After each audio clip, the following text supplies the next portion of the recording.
नमस्कार दोस्तों। आज हम माइंड स्प्रेडिंग का वीडियो 4 लेकर आए हुए हैं। हम इसमें चर्चा कर रहे हैं कॉल माइंड रेगुलेशन 2017 के बारे में। वीडियो 1, वीडियो 2 और वीडियो 3 में हम कुछ रेगुलेशन और डिफिनेशन को देखे हुए हैं। चलिए आगे चलते, आगे का वीडियो में हम देखते हैं आगे का डिफिनेशन। और हाँ, चैनल को, अगर चैनल बहुत ही महत्वपूर्ण होने वाला है आपके लिए, माइनिंग जितने भी माइनिंग स्टूडेंट हैं, तो चैनल को प्लीज़ सब्सक्राइब कर लीजिएगा, वीडियो को लाइक कर लीजिएगा और हाँ, वीडियो के एंड तक देखिएगा। एंड तक देखने पर ही वीडियो इंफॉर्मेटिव होगा, तो एंड तक वीडियो पर बने रहिएगा। तो चलिए स्टार्ट करते हैं। कल पिछले जो वीडियो था उसमें हमने डिस्कस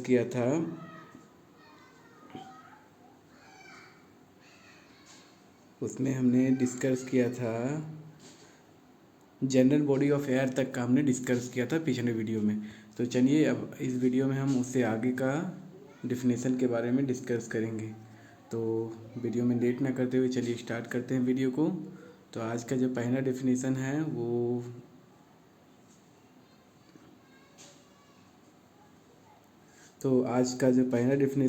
वो है गोफ। कि गोफ क्या है, गोफ। तो गोफ क्या है ये हम देखेंगे।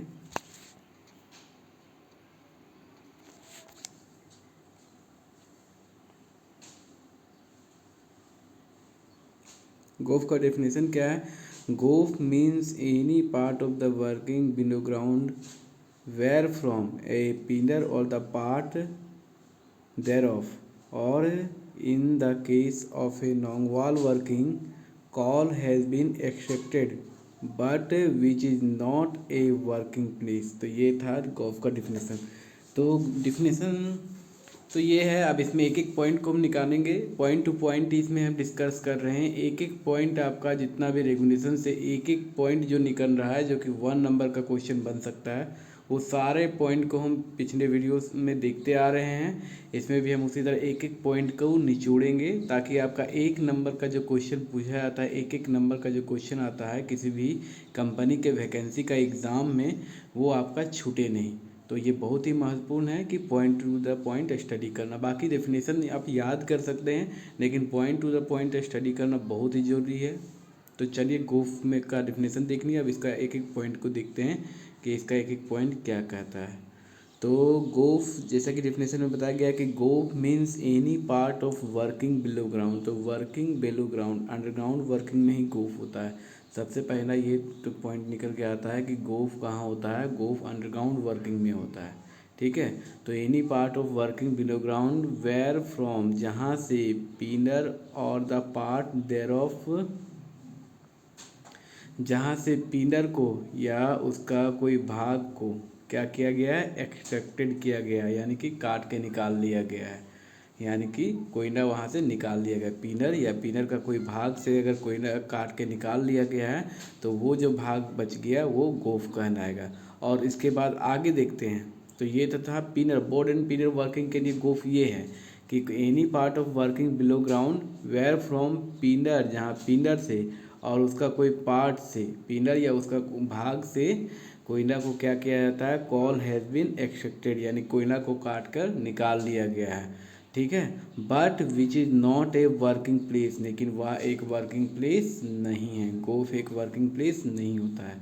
जो बोर्ड एंड पिलर वर्किंग में पिलर से अगर कोयला को पूरी तरह से पिलर को काट के निकाल लिया गया है, या तो फिर उसका कोई भाग, पिलर का आधा कोयला निकाला गया है, या थोड़ा सा रिब छोड़ते हुए सारा कोयला निकाल लिया गया, तो वो जो भाग बन गया गोफ बन गया।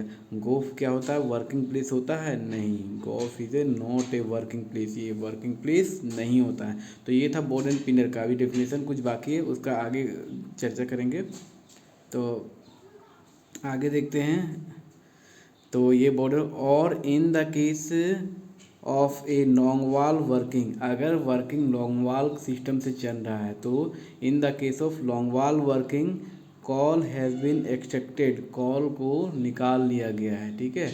अगर बोर्ड एंड पिलर वर्किंग है तो पिलर को काट के या पिलर का भाग को काट के कोयला निकाल लिया गया है तो वो भाग गोफ बन गया।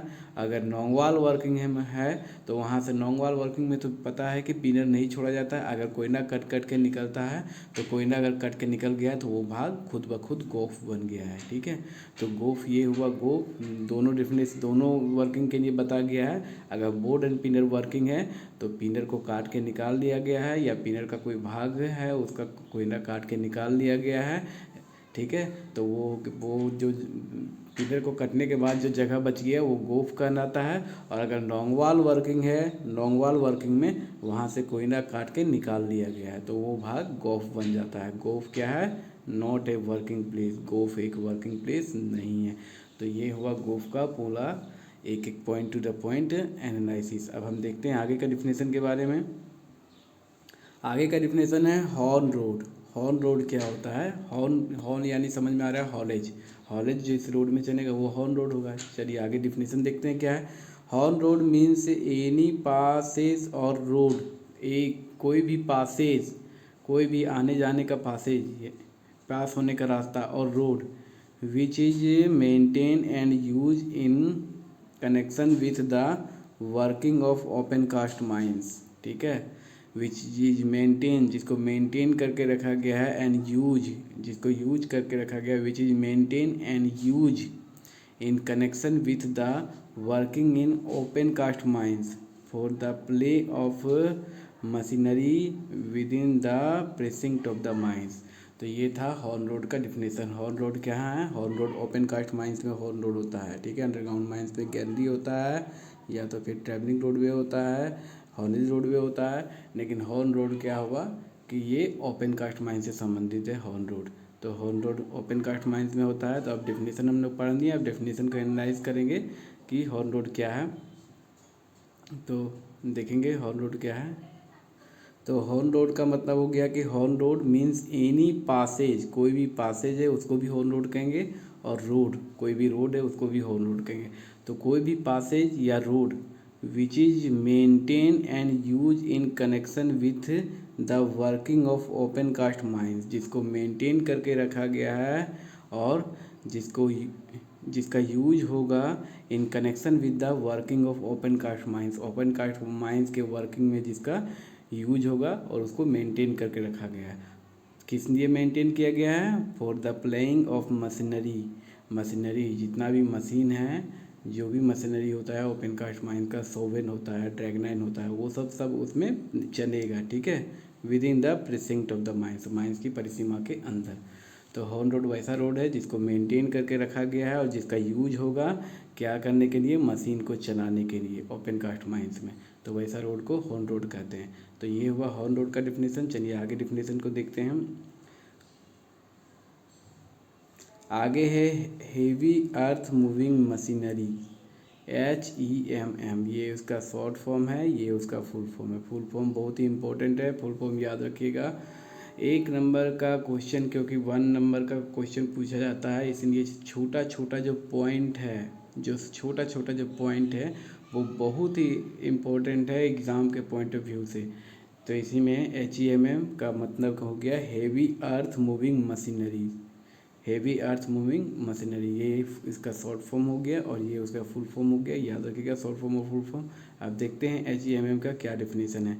तो HEMM means machinery use in open cast mines, वैसा मशीनरी जिसका यूज किया था ओपन कास्ट माइंस में फॉर डिगिंग, डिगिंग यानी कि खोदने के लिए, ड्रिलिंग, ड्रिल करने के लिए।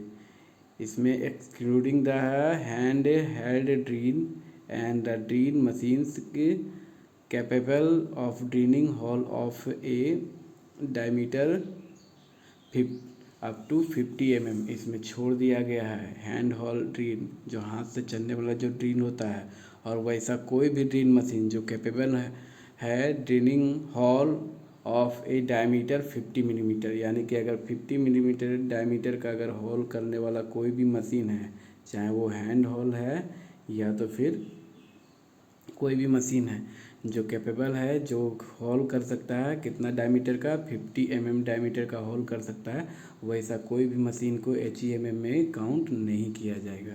तो ये HEMM में काउंट नहीं किया जाएगा किसको, ऐसा कोई भी ड्रिल मशीन जो 50 डायमीटर का होल करता है तो उसको HEMM में काउंट नहीं किया जाएगा। तो हैंड होल्ड ड्रिल हो या कोई भी ड्रिल मशीन हो। तो जिसका यूज़ किया था ड्रिलिंग के लिए, ड्रिलिंग में कौन सा ड्रिल को छोड़ दिया गया, हमने देख लिया।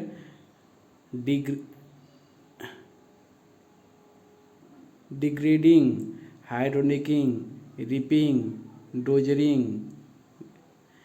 ग्राइंडिंग, एक्सक्वेटिंग, नोडिंग और ट्रांसपोर्टिंग मिनरल्स और ओवरबर्डन।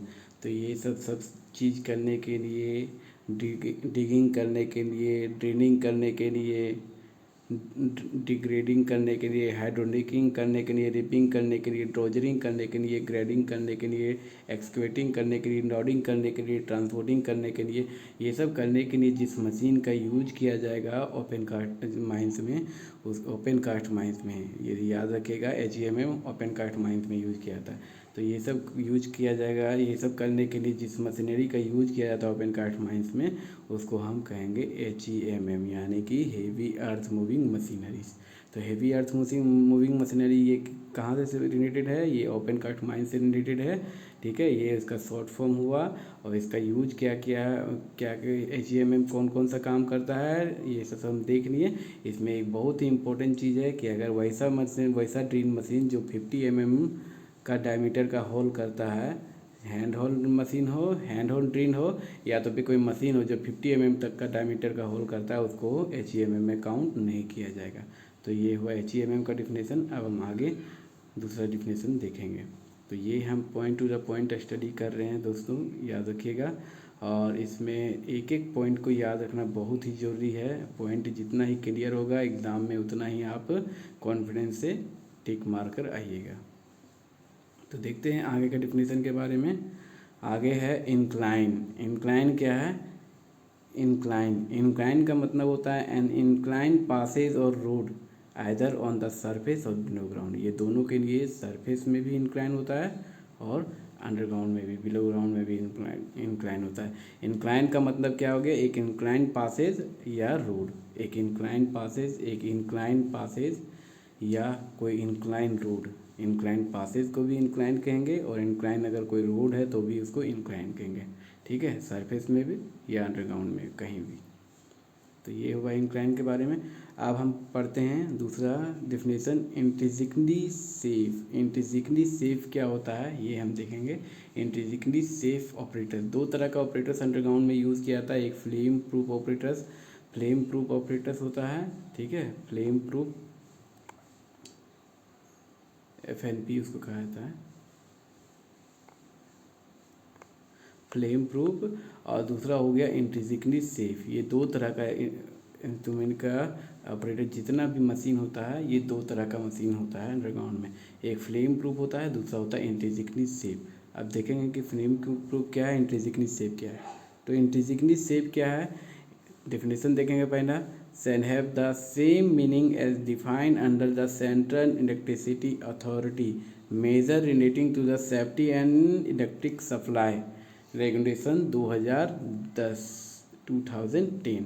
तो इंट्रिंसिकली सेफ ऑपरेटर्स वही ऑपरेटर्स है जिस इसका जो मीनिंग है वो डिफाइन किया गया है सेंट्रल इलेक्ट्रिसिटी अथॉरिटी रेगुलेशन 2010 में। जैसा कि आगे ये मानना है कि ये इंट्रिंसिकली सेफ ऑपरेटर्स का डिफिनीसन दिया गया है सेंट्रल इलेक्ट्रिक अथॉरिटी रेगुलेशन 2010 में। उसी ऑपरेटर्स को कोल माइन रेगुलेशन 2017 भी इंट्रिंसिकली सेफ मानता है, जो कि जिसका डिफिनेशन दिया गया है central electric authority regulation 2010। Intrinsically safe operators क्या होता है, एक ऐसा ऑपरेटर्स होता है, मैं बता रहा हूँ, आगे हम लोग पढ़ेंगे दूसरा अथी में। इंट्रिंसिकली सेफ ऑपरेटर ऐसा होता है जिसका सर्किट, जिसका इलेक्ट्रिक सर्किट इस तरह बनाया जाता है कि उसमें कोई भी स्पार्क ये उत्पन्न ना हो। तो वैसा ऑपरेटर्स को इंट्रिंसिकली सेफ कहा जाता है। उसमें जो अथी है, जो इलेक्ट्रिक का जो पावर है वो बहुत ही कम रखा जाता है और इस तरह से बनाया जाता है कि कोई भी स्पार्क उसमें कोई भी फॉल्ट कंडीशन में या वर्किंग कंडीशन में कोई भी उसमें स्पार्क उत्पन्न ना हो, जिससे कि गैस में आग लग सके। वैसे ऑपरेटर्स को इंट्रिंसिकली सेफ कहा गया, लेकिन कॉन्बाइंड रेगुलेशन में इसका डिफिनीसन नहीं दिया गया है। इसका डिफिनीसन को जोड़ दिया गया है सेंट्रल इलेक्ट्रिक अथॉरिटी रेगुलेशन 2010 से। यानी सेंट्रल इलेक्ट्रिक अथॉरिटी रेगुलेशन 2010 जिसको इंट्रिंसिकली सेफ मानता है, कॉन्बाइंड रेगुलेशन भी उसी को इंट्रिंसिकली सेफ मानता है। तो अब नेक्स्ट पॉइंट का चर्चा करेंगे, इंसेट। इंसेट क्या है वो देखेंगे। तो इंसेट डिफिनेशन पे देख लेते हैं।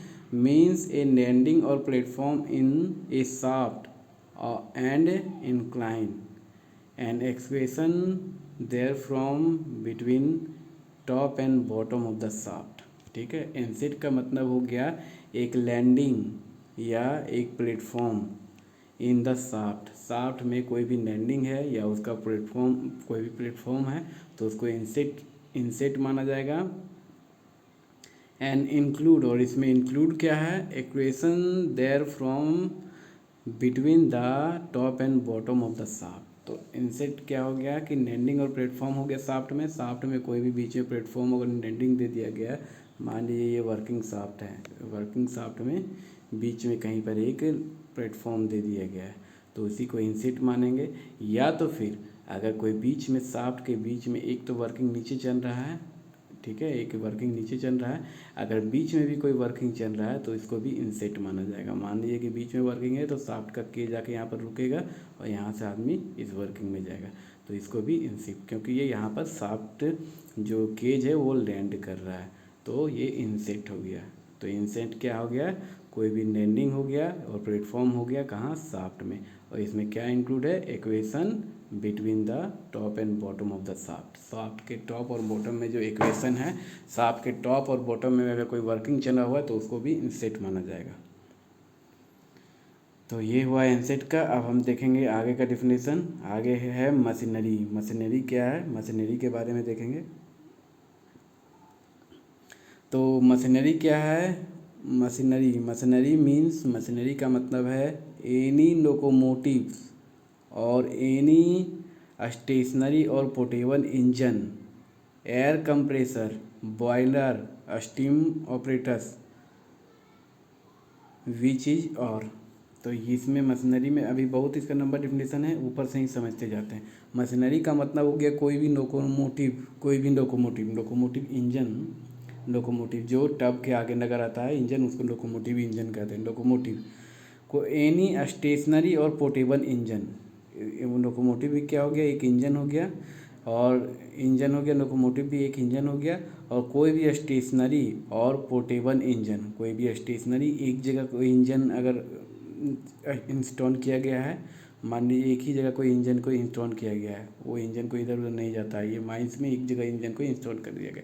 या कोई पोर्टेबल इंजन यानी कि उस इंजन को बार बार यहाँ वहाँ ले जाया जाता है, तो ये भी क्या हो गया, मशीनरी हो गया। लोकोमोटिव एयर कंप्रेसर, अगर एयर कंप्रेसर है तो उसको भी मशीनरी मानेंगे। बॉयलर जो होता है उसको भी मशीनरी मानेंगे। स्टीम ऑपरेटर्स, स्टीम से चलने वाला ऑपरेटर्स, वो भी क्या है, मशीनरी है।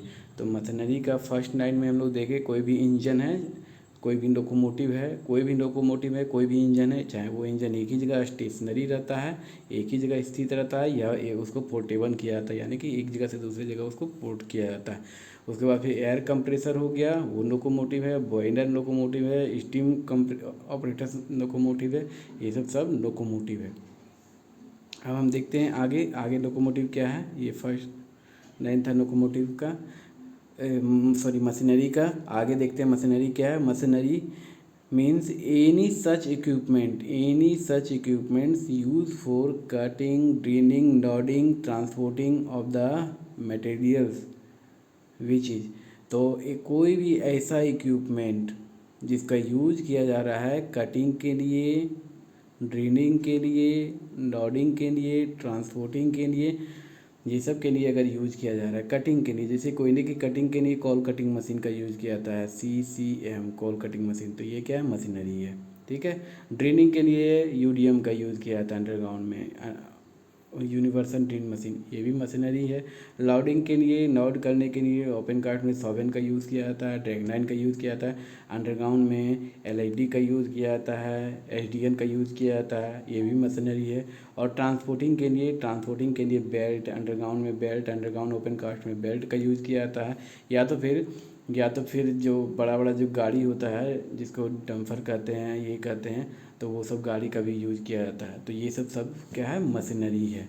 तो ये मशीनरी में कोई भी cutting machine, loading machine, drilling machine, transporting machine, ये सारा जो इक्विपमेंट है सब मशीन कहलाएगा। तो ये हुआ मशीन का दूसरा लाइन। तीसरा लाइन क्या कह रहा है कि एनी सच ऑपरेटर्स, ऐसा कोई भी ऑपरेटर और अपनीशियंस और कॉम्बिनेशन ऑफ ऑपरेटर्स, अपनीशियंस, ठीक है, कोई भी ऐसा अपनीशियंस या तो फिर कॉम्बिनेशन, दो या दो से अधिक अपनीशियंस को मिला के कोई अगर ऐसा अपनीशियंस बनाया जा रहा है intended for developing, storing, transmitting, converting और यूटिलाइजिंग एनर्जी, ठीक है, जिसका इंटेंड किया जा रहा है, जिसका यूज किया जा रहा है डेवलप करने के लिए, स्टोर करने के लिए, डेवलप यानी कि बनाने के लिए, ठीक है, स्टोर करने के लिए, ट्रांसमिट करने के लिए और कन्वर्ट करने के लिए और यूटिलाइज करने के लिए किसका, एनर्जी को डेवलप करने के लिए, स्टोर करने के लिए, ट्रांसमिट करने के लिए, कन्वर्ट करने के लिए, यूटिलाइज करने के लिए अगर किसी भी ऑपरेटर्स या अपनीशियंस या कॉम्बिनेशन ऑफ अपनीशियंस का यूज़ किया जा रहा है तो वो भी एक मशीनरी है। तो 3 पॉइंट में हमने क्या क्या देखा कि अगर कोई इंजन है, लोकोमोटिव है, इंजन चाहे स्टेशनरी हो, एक जगह गाड़ा हुआ इंजन हो, या तो एक इंजन को एक जगह से दूसरी जगह ले जाया जाता हो, तो ऐसा कोई भी इंजन, लोकोमोटिव क्या हुआ, मशीनरी है। दूसरा इक्विपमेंट, दूसरा में हम लोग देखा कि कोई भी cutting, drilling, loading, transporting machine है, वो भी मशीनरी है। तो थर्ड पॉइंट में हमने देख रहे हैं कि कोई भी ऐसा एप्लीकेशंस और ऑपरेटर जिसका यूज़ किया जा रहा है एनर्जी को डेवलप करने में, स्टोर करने के लिए, ट्रांसमिट करने के लिए, कन्वर्ट करने में या यूटिलाइज करने में, तो वो सब क्या है, मशीन है। अब हम आगे देखते हैं फोर्थ लाइन इसका क्या है। इन एनी सच ऑपरेटर्स, अपनीशियंस और कॉम्बिनेशन ऑफ अपनीशियंस, कोई भी ऐसा ऑपरेटर्स, अपनीशियंस या कॉम्बिनेशन ऑफ अपनीशियंस in any power, if any power developed, stored, transmitted, converted और utilizes, तो ऐसा कोई भी ऑपरेटर्स, अपनीशियंस जिसका यूज किया जा रहा है पावर को डेवलप करने के लिए, स्टोर करने के लिए, ट्रांसमिट करने के लिए, कन्वर्ट करने के लिए, यूटिलाइज करने के लिए। सेकंड लाइन और थर्ड लाइन दोनों एक ही है, एक में एनर्जी को बताया गया है, एक में पावर को बताया गया है, ठीक है। तो ये सब शब्दों क्या है, मशीन है। तो एनर्जी को कन्वर्ट करना है, एनर्जी को डेवलप करना है, या पावर को डेवलप करना है, एनर्जी को कन्वर्ट करना है, या पावर को कन्वर्ट करना है। तो एनर्जी और पावर को कन्वर्ट, डेवलप करने के लिए, या तो यूटिलाइज करने के लिए, या तो ट्रांसमिट करने के लिए, या तो फिर स्टोर करने के लिए अगर कोई भी मशीनरी का यूज़ किया जा रहा है तो उसको भी मशीन कहेंगे। तो ये सब मशीनरी हुआ। 4.4 में देखें मशीनरी यूज़ और intended for use in connection with the mining operation. अगर माइनिंग ऑपरेशन में इस तरह का किसी भी ऑपरेटर्स, अपनीशियंस का यूज किया जा रहा है तो उसको मशीनरी कहेंगे। तो मशीनरी का ये बहुत ही लंबा डिफिनेशन रहा, लेकिन डिफिनेशन एक एक पॉइंट क्लियर है। पहला लाइन फिर से अगर चाहिए तो फिर से देख लेते हैं। पहला लाइन क्या है, पहला लाइन है लोकोमोटिव, अगर लोकोमोटिव है या तो फिर कोई इंजन, वो मशीन है, ठीक है। दूसरा क्या है, कोई भी इक्विपमेंट जिसका कटिंग, ड्रिलिंग, लोडिंग, ट्रांसपोर्टिंग में यूज़ किया जा रहा है, मशीन है। तीसरा, कोई भी ऑपरेटर्स या अपनीशियंस जिसका यूज़ किया जा रहा है डेवलप करने के लिए, स्टोर करने के लिए, ट्रांसमिट करने के लिए, कन्वर्ट करने के लिए, यूटिलाइज करने के लिए एनर्जी को या तो फिर पावर को, ठीक है, एनर्जी को या तो फिर पावर को, तो वो सब क्या है, मशीन है। तो ये था मशीन का डिफिनेशन। अब हम आगे पढ़ेंगे मैनेजर के बारे में कि मैनेजर क्या होता है।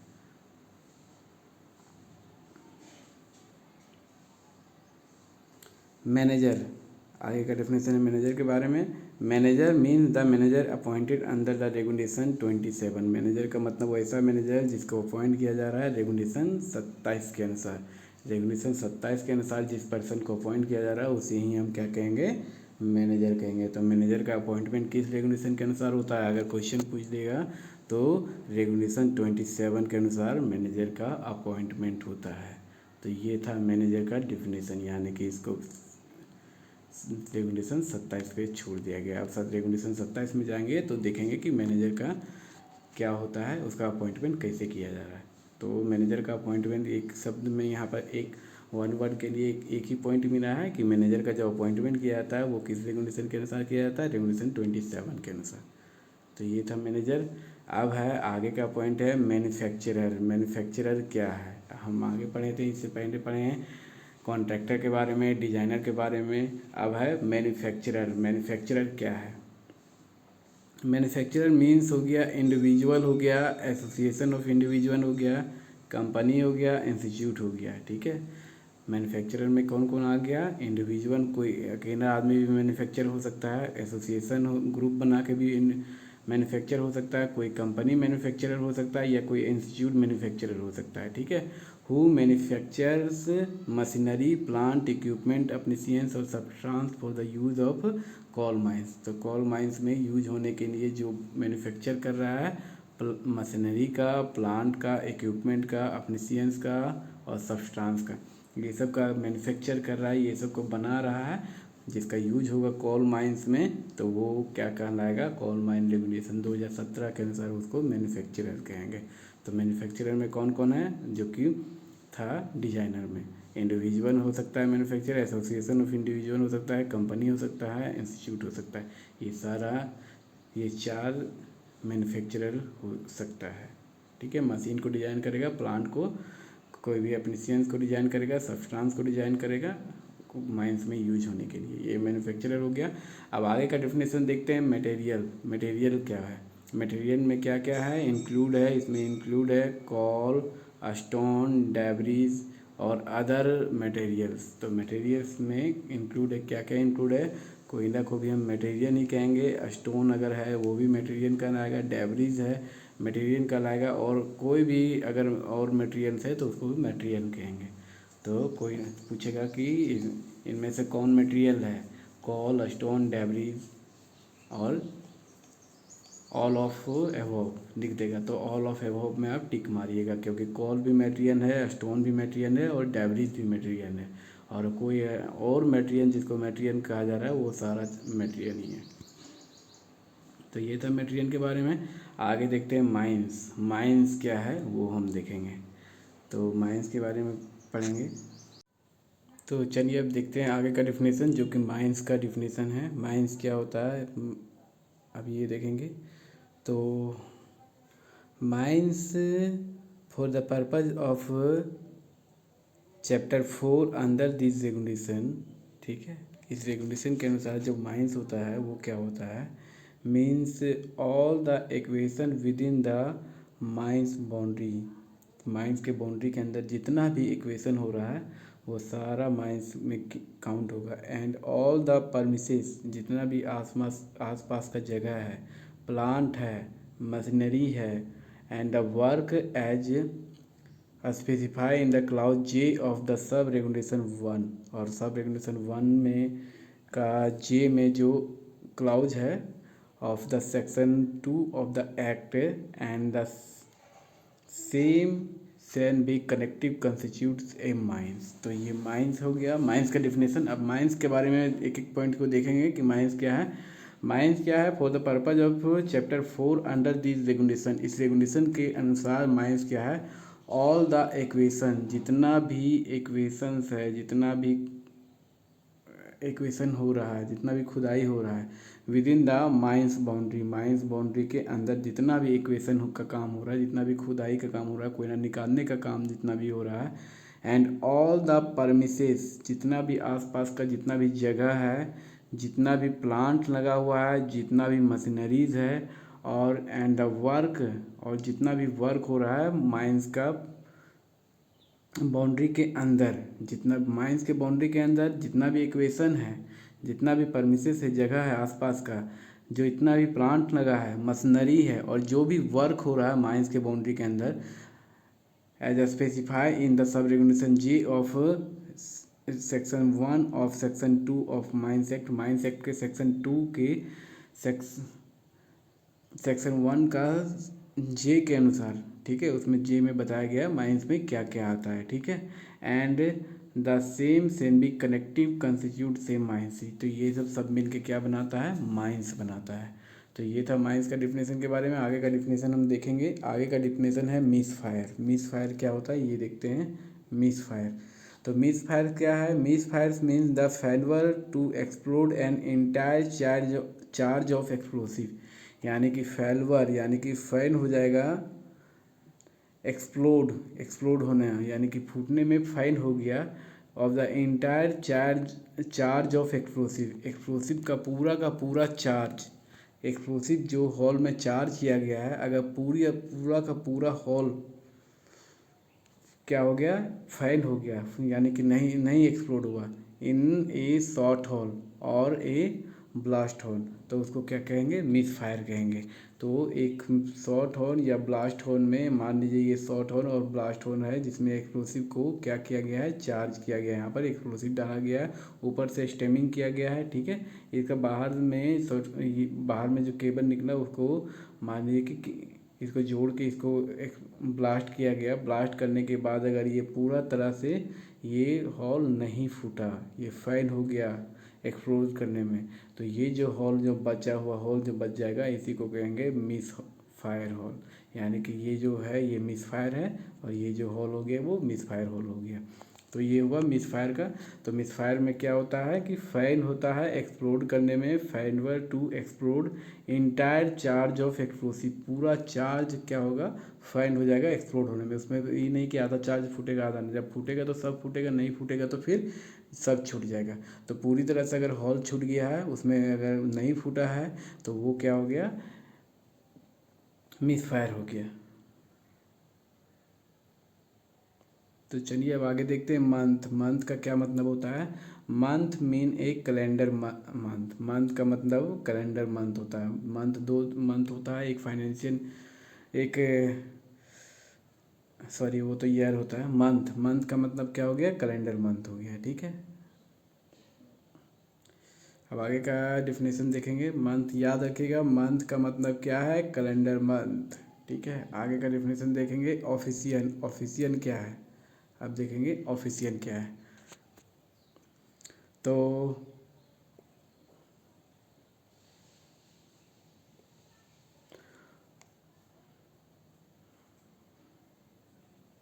Official means a person appointed in writing by the owner agent और मैनेजर। ऑफिशियल का मतलब हो गया कि एक ऐसा पर्सन, एक ऐसा व्यक्ति जिसको अपॉइंट कर रहा है कौन, राइटिंग में ओनर एजेंट और मैनेजर, यानी खान का ओनर एजेंट और मैनेजर जिसको अपॉइंट करता है राइटिंग में, एक ऐसा पर्सन जिसको अपॉइंट करता है ओनर एजेंट और मैनेजर, यानी ऑफिशियल का जो अपॉइंटमेंट है वो कौन करता है, ओनर एजेंट और manager, to perform duties of supervision in the mines.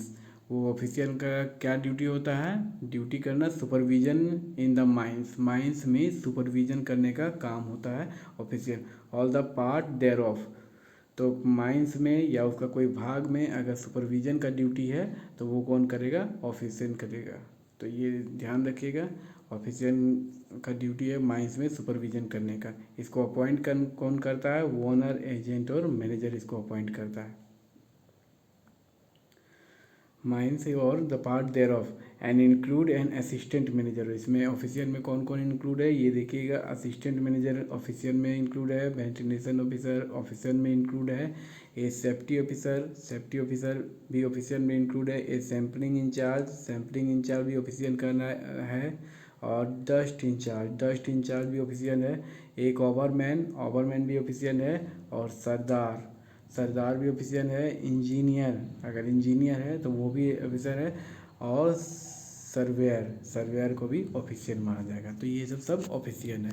तो ऑफिशियल का डेफिनेशन से हम लोग क्या क्या देखें कि ऑफिशियल एक पर्सन होता है जिसको कौन अपॉइंट करता है, जिसको अपॉइंट करता है ओनर एजेंट और मैनेजर, ओनर एजेंट और मैनेजर इसका अपॉइंट करता है। ये पहला पॉइंट हो गया कि ऑफिशियल का अपॉइंट कौन करता है, ओनर एजेंट और मैनेजर करता है, ये पहला पॉइंट हो गया।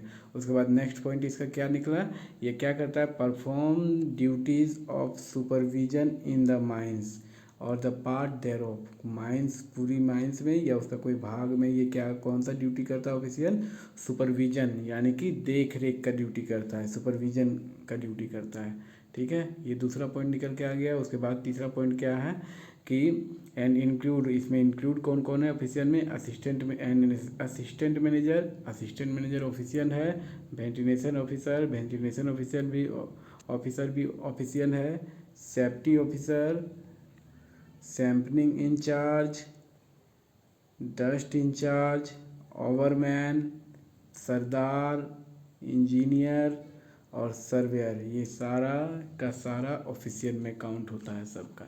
तो ऑफिशियल ये सब ऑफिशियल है। अगर एक नंबर का पॉइंट में दे सकता है कि इनमें से कौन ऑफिशियल है बताइए, इसमें लिख देगा assistant manager, ventilation officer, safety officer, ओवरमैन, जो जो लिख देगा। तो इसमें देख लीजिए कि कौन कौन सा ऑफिशियल, ये पहला पॉइंट बनेगा। या तो बोल देगा कि इनमें से कौन ऑफिशियल नहीं है और इसमें एक घुसा देगा शॉर्ट फायर को, शॉर्ट फायर ऑफिशियल है नहीं, शॉर्ट फायर के पास सरदार का सर्टिफिकेट होता है, नया रेगुलेशन के अनुसार उसके पास माइनिंग सरदार का सर्टिफिकेट होता है, लेकिन वो ऑफिशियल नहीं माना जाता है, वो कॉम्पिटेंट पर्सन है।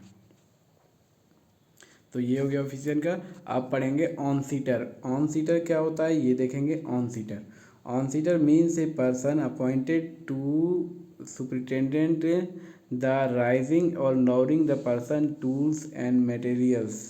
तो ऑन सीटर क्या होता है, ऑन सीटर एक पर्सन होता है जिसको अपॉइंट किया जाता है सुपरिटेंडेंट टू राइजिंग, राइज करने के लिए, और lowering the person tools and material, person को, टूल्स को और मटेरियल्स को राइज करेगा और लोअर करेगा। ठीक है, and transmit signal at the insist और इंसेट और साफ्ट बॉटम। तो साफ्ट बॉटम में ऑन सीटर को अपॉइंट किया जाता है। जैसे कि हम लोग पढ़े थे बैंक्समैन, बैंक्समैन क्या होता है, शाफ्ट के टॉप में होता है। मान लीजिए ये शाफ्ट है तो शाफ्ट या इंक्लाइन, ठीक है, शाफ्ट या इंक्लाइन इसके टॉप में होता है बैंक्समैन होता है। ठीक है, और जो नीचे होता है वो ऑन सीटर होता है। नीचे क्या होता है, ऑन सीटर होता है। अगर इंसेट चला हुआ है माइंस में, यानी कि बीच में कोई वर्किंग चला हुआ है, तो वहाँ भी एक पर्सन को अपॉइंट किया जाएगा, उसको भी हम ऑन सीटर ही कहेंगे। तो ऑन सीटर या तो शाफ्ट बॉटम में होता है या इनसेट में अपॉइंट किया जाता है। इसका काम क्या है, ये पर्सन को राइज करता है, लोअर करता है, पर्सन को, टूल्स को और मटेरियल्स को। ये पहला काम उसका है, लोअर और राइज करने के लिए पर्सन, टूल और मटेरियल का। और दूसरा इसका काम क्या है कि ट्रांसमिट करना सिग्नल को, सिग्नल को ट्रांसमिट करता है एट द इनसेट से या तो फिर शाफ्ट बॉटम से, शाफ्ट बॉटम से या इनसेट से में रह के ये सिग्नल को ट्रांसमिट करता है। तो ये हुआ ऑन सीटर। इससे पहले हम बैंक्समैन भी क्लियर था, ऑन सीटर भी क्लियर हो गया। बैंक्समैन शाफ्ट के टॉप में या इंक्लाइन के टॉप में, ऑन सीटर कहाँ होगा, शाफ्ट के बॉटम में या इंक्लाइन के बॉटम, शाफ्ट के बॉटम में, यहाँ इंक्लाइन नहीं बताया गया, शाफ्ट के बॉटम में ऑन सीटर को रखा जाता है। या तो फिर कोई इनसेट यानी कि बीच में, शाफ्ट के बीच में अगर कोई वर्किंग चल रहा है, मिड वर्किंग, तो वहाँ भी ऑन सीटर को अपॉइंट किया जाता है। तो ये इसका यूज़, इसका काम है पर्सन को, मटेरियल्स को और टूल्स को लोअर राइज करना और सिग्नल को ट्रांसमिट करना, ये इसका काम है ऑन सीटर का। चलिए आगे देखते हैं ओवरमैन। ओवरमैन क्या हो गया, ओवरमैन के बारे में देखते हैं। तो ओवरमैन means a person possessing the managers और ओवरमैन सर्टिफिकेट। ठीक है, ओवरमैन क्या है, ओवरमैन एक पर्सन होता है जिसके पास क्या होना चाहिए, पोजेसिंग द मैनेजर और ओवरमैन सर्टिफिकेट। इसके पास या तो मैनेजर सर्टिफिकेट होगा या तो फिर ओवरमैन सर्टिफिकेट होगा। दो सर्टिफिकेट वाला ही व्यक्ति ओवरमैन बनाया जाएगा, या तो फिर उसके पास मैनेजर का सर्टिफिकेट होना चाहिए या ओवरमैन का सर्टिफिकेट होना चाहिए। ठीक है, appointed by the manager in writing, और इसका अपॉइंट कौन करता है, मैनेजर करता है अपॉइंट ओवरमैन का। ओवरमैन का अपॉइंट मैनेजर करता है। ऑफिशियल का अपॉइंट ओनर एजेंट और मैनेजर करता है। देखिएगा, ऑफिशियल को अपॉइंट करता है ओनर एजेंट और मैनेजर ये ऑफिशियल है, लेकिन ये ओवरमैन है, ओवरमैन। ओवरमैन का अपॉइंट कौन करेगा? ओवरमैन को अपॉइंट करेगा मैनेजर।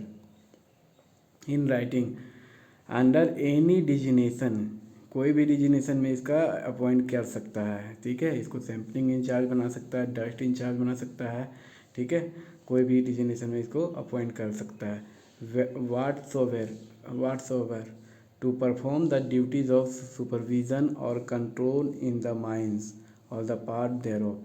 तो ये क्या, इसका क्या ड्यूटी रहेगा? ये ड्यूटी करेगा सुपरविजन का, माइंस का देख रेख करेगा और कंट्रोल करेगा माइंस का, या तो फिर माइंस अगर बहुत बड़ा है तो माइंस का कोई भाग का कंट्रोल और सुपरविजन का काम करेगा, देख और कंट्रोल का काम करेगा, माइंस का कंट्रोल का काम करेगा।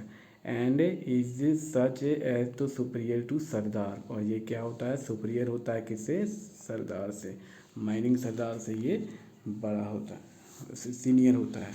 तो ये हो गया ओवरमैन। तो ओवरमैन का जो पॉइंट है वो एक एक पॉइंट देखेंगे, क्योंकि आप ओवरमैन का एग्ज़ाम में बैठिएगा, सरदार का एग्ज़ाम में बैठिएगा, इसलिए ओवरमैन और सरदार का पॉइंट बिल्कुल क्लियर होना चाहिए। तो ओवरमैन का डेफिनेशन अगर पूछेगा तो रेगुलेशन टू का जेड में इसका डिफिनेशन दिया गया है ओवरमैन का। ये पहला पॉइंट हो गया। रेगुलेशन 2 में इसका डिफिनेशन है ओवरमैन का, और ओवरमैन से एक एक पॉइंट को हम देखेंगे, बहुत ही अच्छा तरह से देखेंगे ओवरमैन से पॉइंट को। ओवरमैन एक पर्सन होता है, ठीक है, जिसके पास क्या होता है? मैनेजर का सर्टिफिकेट होना चाहिए ओवरमैन के पास, या तो फिर ओवरमैन का सर्टिफिकेट होना चाहिए। दो ही सर्टिफिकेट वाला व्यक्ति ओवरमैन बन सकता है, या मैनेजर सर्टिफिकेट या ओवरमैन सर्टिफिकेट वाला व्यक्ति, ठीक है। तो उसके पास या तो मैनेजर का सर्टिफिकेट होना चाहिए या तो फिर ओवरमैन का सर्टिफिकेट होना चाहिए, ठीक है। ये पहला पॉइंट हो गया। दूसरा पॉइंट हो गया कि इसका अपॉइंटमेंट, ओवरमैन का अपॉइंटमेंट कौन करता है? अपॉइंटमेंट इसका करता है मैनेजर, इसका अपॉइंटमेंट करता है मैनेजर, ठीक है। ये हो गया, दूसरा पॉइंट हो गया। और तीसरा पॉइंट हो गया कि इसको कोई भी डिजिनेशन में इसको अपॉइंट किया जा सकता है, ठीक है। ओवरमैन को किसी भी डिजिनेशन में अपॉइंट किया जा सकता है। और ये परफॉर्म क्या करता है? इसका काम क्या है ओवरमैन का? ड्यूटीज ऑफ सुपरविजन करेगा और control in the mines. Supervision का ड्यूटी है इसका देख रेख करना या कंट्रोल करना माइंस का, या माइंस को या उसका कोई भाग को, ठीक है। और तीसरा पॉइंट इसका क्या है कि ओवरमैन क्या है? सुपीरियर होता है किससे? सरदार से। तो इतना इतना इसका पॉइंट निकल के आया है ओवरमैन से। ओवरमैन एक पर्सन होता है जिसके बाद मैनेजर या ओवरमैन का सर्टिफिकेट होना चाहिए, ठीक है। अपॉइंट करेगा इसको मैनेजर, ठीक है। और कोई भी डिजिनेशन में इसका ड्यूटी है सुपरविजन और कंट्रोल करने का माइंस में, ठीक है। और ये सुपीरियर होता है सरदार से। तो ये हुआ ओवरमैन। अब हम नेक्स्ट वीडियो में हम आगे का डिफिनेशन के बारे में चर्चा करेंगे। देखिए, एक वीडियो में हम ज़्यादा डिफिनेशन के बारे में चर्चा नहीं कर रहे हैं। हम चर्चा कर सकते हैं, हम ऊपर से पढ़ के या ऊपर से सिर्फ डेफिनेशन को रीड करके निकल सकते हैं, लेकिन रीड करने से कुछ नहीं होगा। आप बुक में रीड खुद ब खुद कर सकते हैं। एक एक पॉइंट को तोड़ कर इसका पॉइंट निकालना एग्ज़ाम के पॉइंट ऑफ व्यू से बहुत ही ज़रूरी है दोस्तों। इसीलिए हम एक एक डेफिनेशन में थोड़ा समय लगाते हैं और इसका एक एक पॉइंट को, जैसे कि अभी मैंने ओवरमैन का बताया, तो ओवरमैन का डेफिनेशन से इससे ज़्यादा पॉइंट बन ही नहीं सकता है। जो पॉइंट मैंने बताया बस इतना ही पॉइंट बन सकता है, इससे ज़्यादा पॉइंट इस डेफिनेशन से, ये जो डेफिनेशन है इससे बन ही नहीं सकता है। तो इसलिए हम हर एक पॉइंट में का हर एक पहलू को बारीकी से देख रहे हैं और point two the point study कर रहे हैं एग्ज़ाम के पॉइंट ऑफ व्यू से। अगर एग्ज़ाम का पॉइंट ऑफ व्यू से स्टडी करना है तो एक एक पॉइंट को देखना बहुत ही ज़रूरी है, क्योंकि जो क्वेश्चन होता है वो एक आंसर का रिटन नहीं करने आता है, आंसर को लिखने नहीं आता। वो 1 नंबर का क्वेश्चन होता है, उसमें आपको चार या उससे अधिक ऑप्शन रहेंगे और उसमें से एक ऑप्शन को आपको सही करना है, और सारा ऑप्शन एक जैसा ही लगता है। इसलिए एक एक पॉइंट को बहुत ही बारीकी से देखना बहुत ज़रूरी है। तो वीडियो पर बने रहिए, और इसके बाद हम नेक्स्ट वीडियो पे बताएंगे जिसमें हम आगे का पॉइंट के बारे में बताएंगे। तो अगर वीडियो पसंद आ रहा है तो वीडियो को लाइक कीजिएगा, चैनल को सब्सक्राइब कीजिएगा और बेल आइकन को दबा दीजिएगा, ताकि आपको नया वीडियो की जानकारी मिलती रहे, ठीक है। तब तक अपना ध्यान रखें। जय हिंद।